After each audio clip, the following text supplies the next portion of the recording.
Hi, I'm Kevin. Welcome back. This is episode 14. We're reading Taemane, and we're continuing reading chapter 21.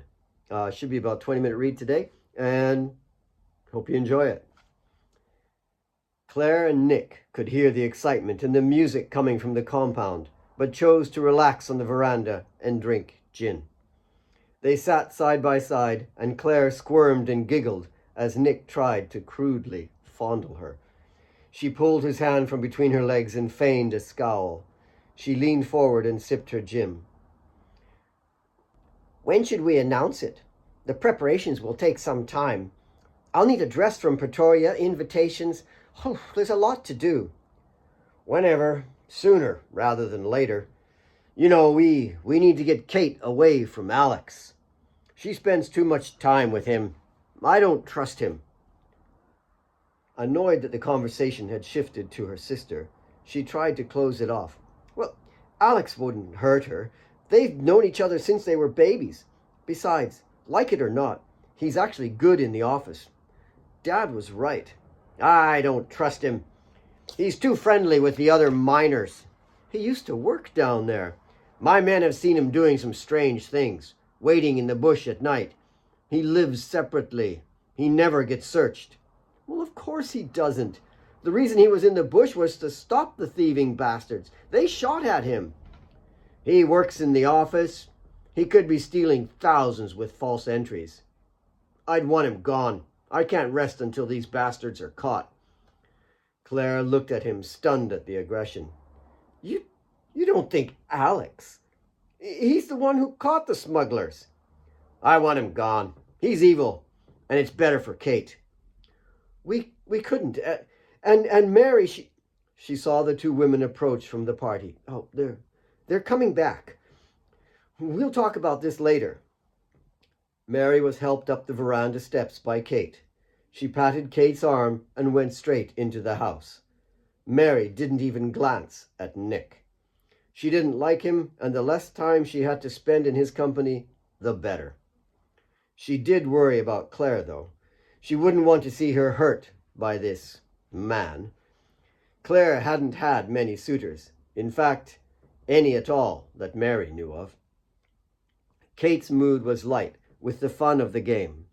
Hi, you guys missed some fun down at the match. Claire, you should have... Well... Claire was distracted by Nick's comments and didn't want to engage in conversation. She had hoped to plan things with Nick for their engagement party. Alex is already so bruised you'd think he'd been in a fight. A lot of them asked about you, Claire.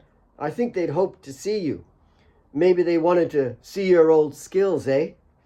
She watched to see if her sister was in an accommodating mood. If so, perhaps she could have a rare drink with them until the final. They all mentioned Dad. They seemed to miss him. She hoped Claire might show some response, but Claire just looked off in the distance. Well, it was good for worker relations, and Dad was always big on that. I'll go back down later, as it looks like Alex and Asaf will be in the final. She was determined not to let their mood intrude on her happiness. She crossed into the house. Nick called to her. You're not working on your studies anymore, huh? Bookworm?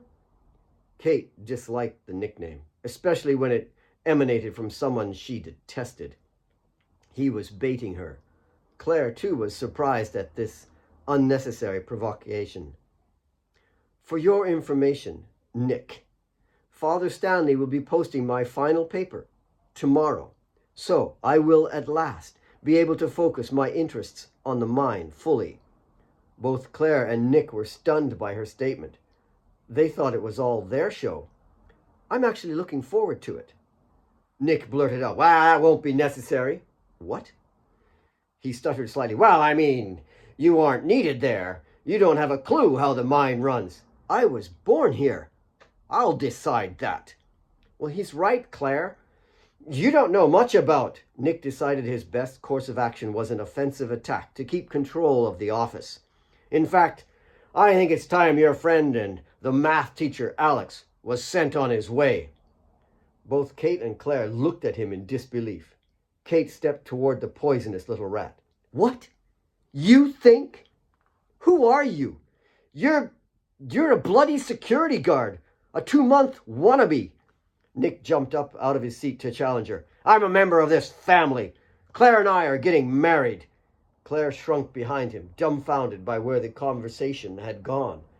She had wanted this to be a special announcement, not an angry exchange. Kate looked at her sister, whose eyes remained glued to her gin. You're what? Claire? Yeah. Her mind reeled. Where had this gone? She was in control. At least the little tart could show some respect. She thought, after all, she was the eldest Ostenstadt. Kate, you could say congratulations. The word sounded hollow and mumbled. Claire? Him? Really? Claire nodded her head. She appeared dazed. Kate could see that it was 2 against 1. Well, he'll never be an Ostenstadt. You'll never have a stake in this mine, Nick. Nick grinned at her petulance. His smug grin followed her as she marched into the house. He turned back to Claire, who continued to be fascinated by the condensation on her gin glass. Nick smirked triumphantly, looking out over the mine, and sipped his gin. He leaned against the veranda pillar with his back to the thin blonde. She was so desperate to have a man, he could do as he pleased. He looked at the mine. Why smuggle when you can have it all to yourself? Nick downed the rest of his gin and turned back to his blonde fiancée. She glanced up at him. He could see her mind was a swirl of confusion. Don't worry, love. She'll come around. She's just jealous of what we have. He squeezed her shoulders and slid a hand under her breast as he nuzzled her neck. Think I'll slip upstairs and clean up a bit before dinner. Want to look the best for my girl, huh? He made his way into the house. Claire glared. Chapter 22. It was a rare trip down the mine for Nick. He was uneasy with being in the damp semi-darkness. It was not his kind of world. The glistening rock that overhung and enveloped a person underground can issue a panic that tightens the throat. There was no pity from the glowering granite palms that brood, ready to crush life in an instant. There must be an agreement between the subterranean supplicant and the growling mass of tonnage for any kind of ease to exist. Nick had no desire to enter into that kind of agreement. Terror of the place crawled below his skin, seeking a moment to erupt. Only his bravado and desire for diamonds could cool the terror he felt pulsing through his veins. He faced the 2 wardens. They leaned against the timbers that supported the roof above them. Nick glanced uneasily at the joint. Nick, you look like you're gonna shit yourself. Piss off. No, man. Don't worry, you always have 2 or 3 seconds time to run out. Just run when you hear the first crack, eh? The 2 men sniggered and found his discomfort amusing. Nick crossed closer to them. Sweat was running down the middle of his back and pooling under his armpits. He could do without their humor. Just do as I say, and we'll get this over with in no time. He glanced up and down the tunnel. There was no one around. They were standing along the wall, about 50 yards back from the second Y junction that led to the tip zone. The 3 blue soil veins all bled into one another at different stages below the surface, providing a single tip area, which made the raising of the soil to the surface easier. Nick tapped a large wooden beam that supported the roof of the mine every 2 feet. The beams were 8 inches square and had been in place for years. He then pointed to one crossbeam that was about a foot lower than all the others. That one. The beam they nicknamed Barney, that's the one. He passed a long metal rod to one of the wardens. The warden held it as if it was a poison, a snake that could erupt. The warden seemed confused or petrified. The blockage in his brain was equally thick. Listen.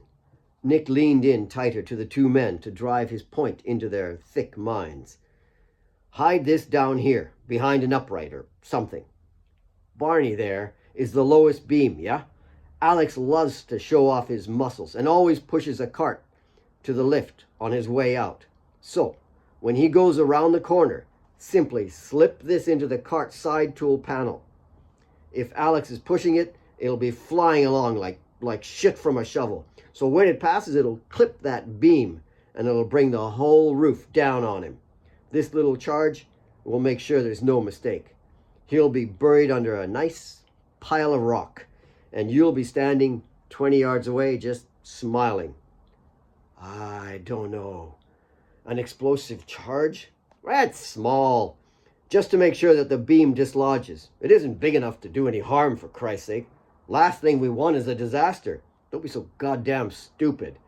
Well, how do we know it'll be him? His hard hat, you idiot. It's the only clean one down here. And you always know when he's lurking about. The two men looked at each other, a little unsure. Nick put his arm around them and whispered, After he's gone, it's just a matter of picking up these lovely little rocks and filling our pockets. No one'll mess with us.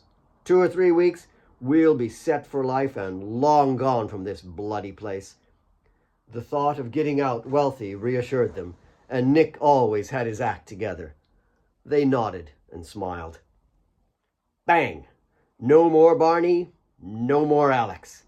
They took the simple charge and the bar from Nick. He gave them each a friendly punch in the shoulder and trotted back toward the elevator. He couldn't wait to get out from under the grimy palm of the black tunnel. Kate and Alex sat on a blanket at the foot of the garden, more than 200 yards from the cottage, out of the view of the house and compound. It was the best place to catch the sunset. Dinner was finished, and the talk of the soccer tournament 3 days earlier had finally abated. Alex and Kate had been sitting on the secluded side of the house for more than an hour.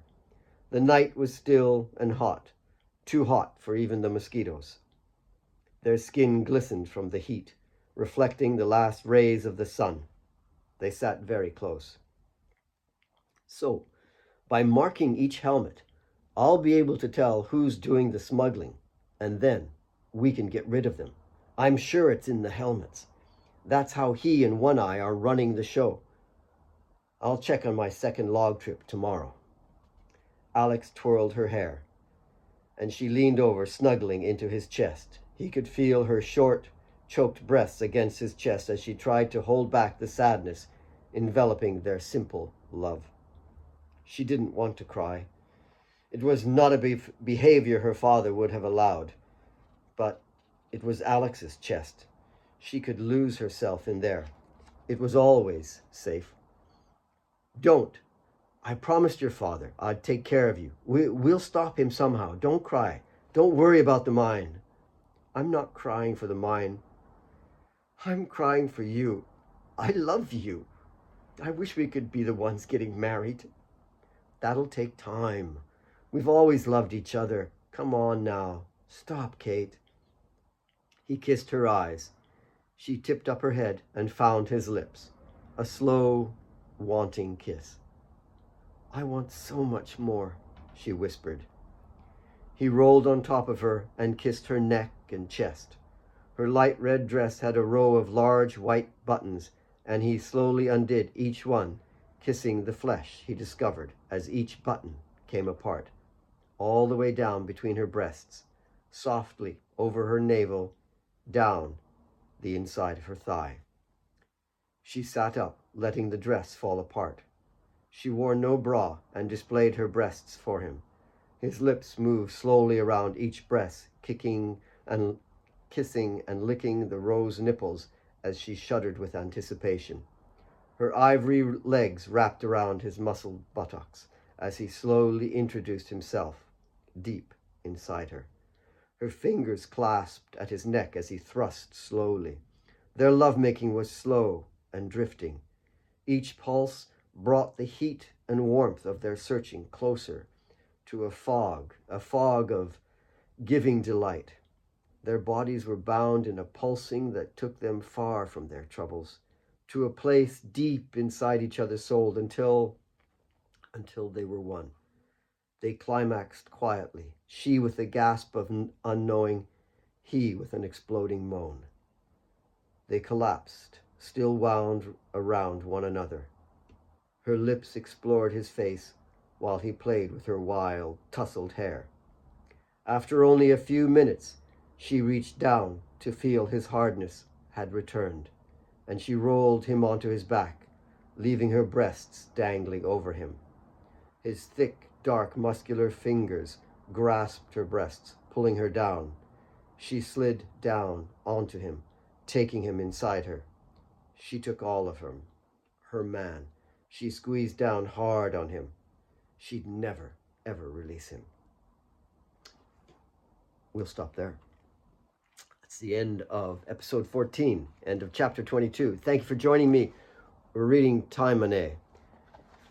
Until next time, bye for now.